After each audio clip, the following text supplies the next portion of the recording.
Pittsburgh Steelers just got a huge Week 1 update as they prepare for their season opener versus the New York Jets on Sunday. I'll break down what that news update is at the top of today's edition of Steelers Talk. And then head coach Mike Tomlin spoke yesterday on why he feels very confident in the Steelers wide receiver situation heading into the 2025 season. I'll share my thoughts on what he had to say yesterday and my thoughts on the Steelers offensive weaponry on a whole later in the show, so make sure you guys stick around. But first, before we get into the content today, I want to give a big congratulations to Giants Now, our Giants channel here at Chat Sports, because they added 1,000 new subscribers in the span of just 3 days. And in terms of a non-watch party type of scenario, that is a Chat Sports record. So big shout out to Marshall Green, who's a good friend of mine, and the Giants Now crew. But yesterday, we actually passed 90,000 subscribers here on Steelers Talk. So I kind of came up with an idea here, and I want to present a challenge to you guys for a special reward on Sunday's watch party if we can hit it. If we can get to 91,000 subscribers by Friday, so if we can replicate what the Giants Now team was able to do at 1,000 subscribers on just VODs, YouTube videos alone here in the next 3 days, we're going to do a very special giveaway on Sunday on our watch party when the Steelers play the New York Jets here in Week 1. So if you guys want to click that subscribe button, if you haven't already, you guys want a chance for a special giveaway on Sunday's watch party. New viewers, we are counting on you guys to click that subscribe button. Right now, we are down the home stretch to 100,000 subscribers here on Steelers Talk. I feel extremely blessed to be able to talk Steelers football with you guys every single day on this channel. And the fact that 90,000 of you guys are already subscribed, thank you guys so much. But I would love to get to 91,000 before we kick off on Sunday. So if you haven't clicked that subscribe button yet and you want daily, free, and informative Steelers content on this channel every single day, click that subscribe button. And with that, let's get into the huge news of the day here, where Jets right guard Alijah Vera-Tucker, former first-round pick, has suffered what is believed to be a serious arm injury and will miss Week 1 versus the Pittsburgh Steelers, and he's expected to miss, honestly, a pretty extended period of time here. Obviously, bad news for the New York Jets, and we're wishing Alijah Vera-Tucker a speedy recovery here. Diana Russini from The Athletic had the news today saying Jets guard Alijah Vera-Tucker has suffered a potentially serious injury and could miss significant time. Source says New York's offensive line takes a hit ahead of its Week 1 game against the Steelers. Vera-Tucker was just named a captain by head coach Aaron Glenn. And then Ari Meirov, shortly after that, said Jets guard Alijah Vera-Tucker suffered a serious arm injury that is considered serious and could require surgery, per Diana Russini. He's undergoing more tests to determine the severity.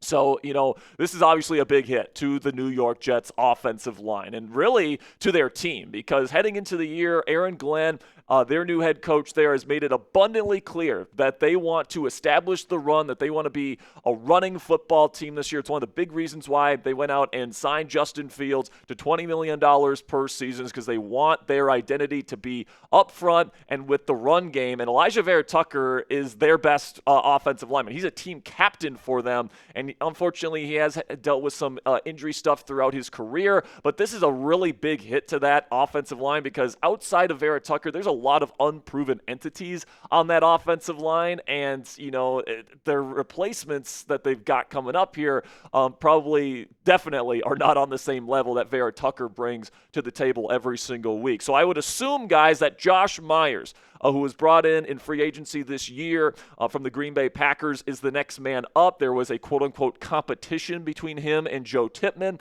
their draft pick from last year for the center position. Tippmann ended up winning that competition, but now that Vera-Tucker's out of the mix here, my guess is Myers will play center for them, and Tippmann will end up playing right guard. Let's start with Myers and what you guys can expect from him. He has been a very lackluster center for a very long time in Green Bay. You can ask Aaron Rodgers. He was there in Green Bay with Rodgers in 2021, of course, there, and of course in 2022.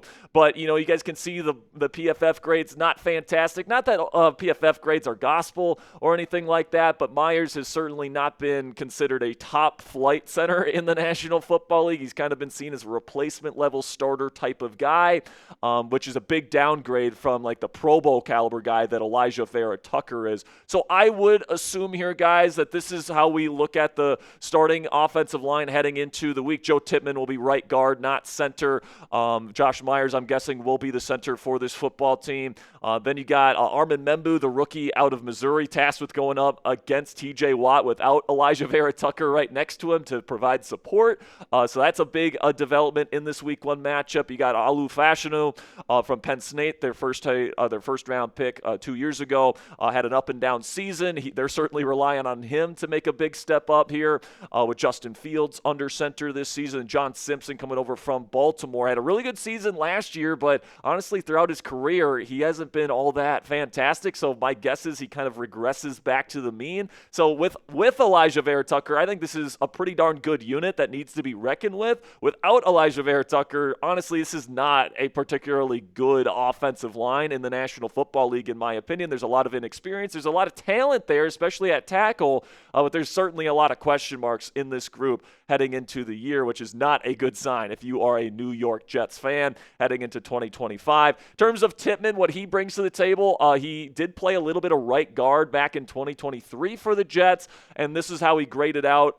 Not bad in most of the weeks. Now, his first 2 weeks were a lot better than his final 2 weeks there, and then he moved back over to center where he's been playing since. So, he's certainly got a little bit of experience there. I would say he's probably better as a center than a guard. So you're downgrading at center and you're downgrading at right guard on this offensive line. So that is just terrible news if you are a New York Jets fan.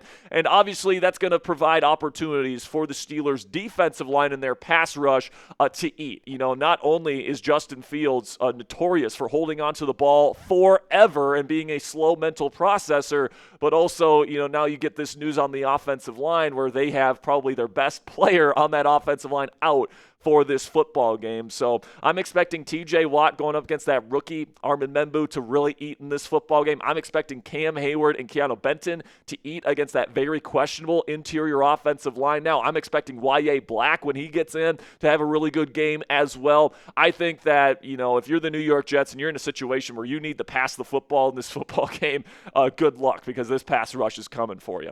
So let me know the over-under with the sack total for the Steelers defense here in week 1. Will Pittsburgh have over or under 4.5 sacks on Sunday? I think they're going to hit the over on this, guys. Justin Fields holds on to the ball forever. It's a great pass rush. It's not a great offensive line now. I think they get over 5 sacks in this football game. Let me know what you guys think down there in the comment section for today's pinned question by typing O for over or U for under. In just a second here, I'm going to tell you about our sponsor today at Prize Picks. And while I'm talking about Prize Picks today, let me know your over or under pick for the Steelers pass rush this weekend. And with that, let's have a word from our sponsor today at Prize Picks. And guys, you and I both make decisions every single day, right? But with Prize Picks, being right can actually get you paid. Don't miss any of the excitement this season on Prize Picks, where it's good to be right. This week it's week 1, and you better believe I'll be getting my Prize Picks lineups in for the season opener on Thursday, all the way through Monday Night Football. Prize Picks is simple to play. Just pick more than or less than on 2 to 6 player stat projections.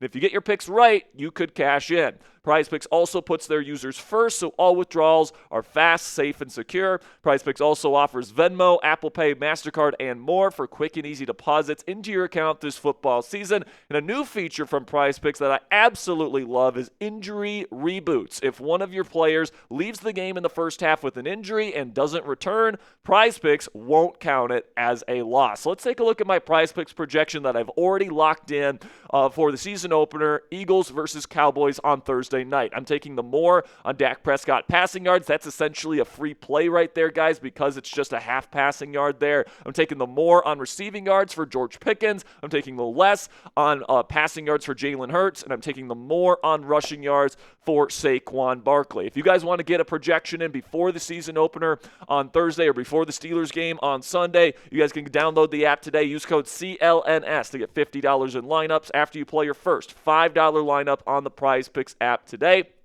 That's code CLNS to get $50 in lineups after you play your first $5 lineup on the Prize Picks app today. By the way, it's free to download the app on your phone today. Prize Picks, it's good to be right.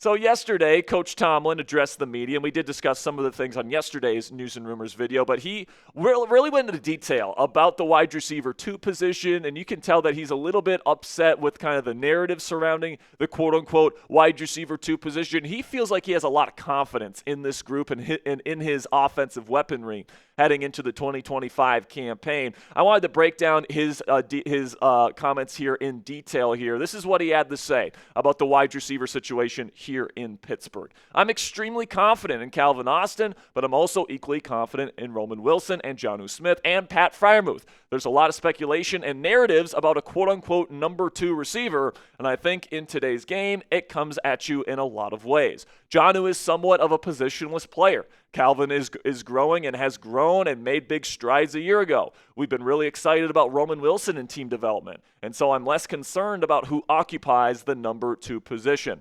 One thing is for certain, a talent like DK Metcalf dictates a lot of schematics. His presence is going to provide opportunities for others. Whether it's Calvin, Roman, Jonnu, Freiermuth, it's not a big issue for me or for us. So this is what I've been saying on the show for kind of weeks at this point. We've talked about wide receiver possibilities on this show, but I've been pretty consistent, I think, on this show, guys, telling you guys that they like Roman Wilson and they like Calvin Austin III. Not only are those two guys relatively cheap in terms of the cap hits at this current point in time, but also this team wants to live in 12 and 13 personnel. So it doesn't really make a ton of sense if you want to lead the league in 13 personnel where there's only one receiver on the field. It doesn't make really a lot of sense to go out and make a move for a Terry McLaurin or maybe even like a Tyreek Hill where you're paying two guys big money when one of those guys is not going to be slated on the to be on the field for a big chunk of especially early down snaps. All right, this team wants to play heavy. They want to play with multiple tight ends. They want to have that advantage that Darnell Washington gives them in the run game by pretty much giving them a sixth offensive lineman.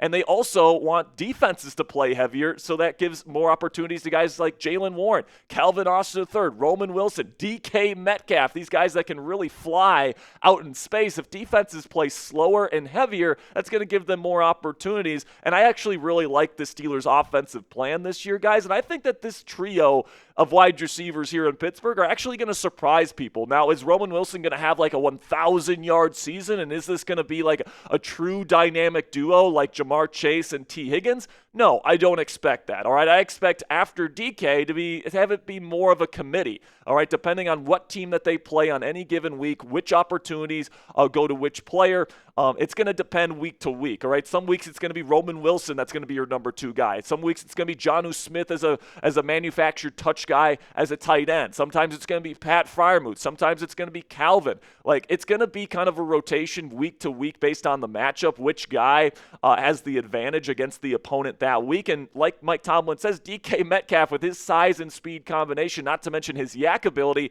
demands a lot of attention that opens up opportunities for other people. So when you take into account all the information here of the style of offense the Steelers want to play, the money aspect of things, not wanting to pay another big name receiver because one of them is going to have to be off the field and 13 personnel, all these different things, guys. And then you also add the element of the downfield threat element that both Roman Wilson and Calvin Austin III bring with their speed and ball tracking ability. I actually really like how this kind of offensive weaponry group kind of gels together heading into this season. And, at the end of the day, guys, if Roman Wilson and Calvin Austin III can't step up, and they really do need to make a move at wide receiver 2 midway through the season, they could do that at the trade deadline. Like, there's a lot of really interesting names that could be available at the trade deadline this year. Tyreek Hill being maybe the biggest name of those, but also guys like Romeo Doubs that we've talked about on this show before. A lot of these guys on one-year contracts that, might be dealt at the trade deadline are certainly options for the Steelers if Roman Wilson and Calvin Austin III can't step up in their respective roles this year. But like I said, guys, I think those two guys have a really good chance of surprising a lot of people, including Steelers fans,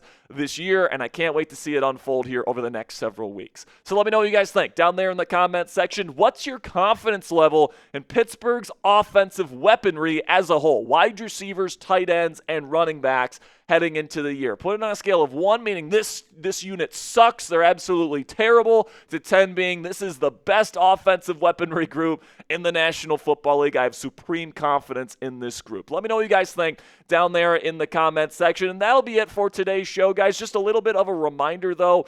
We are going to be doing this 91,000 subscriber challenge by Friday. So if you guys want to click that subscribe button, if we can get to that 91K mark by Friday, we will have a very special giveaway on the watch party on Sunday. So if you guys want in-depth Steelers videos like we gave you guys today, make sure you guys click that subscribe button if you haven't already. Until next time, guys, here we go, Steelers.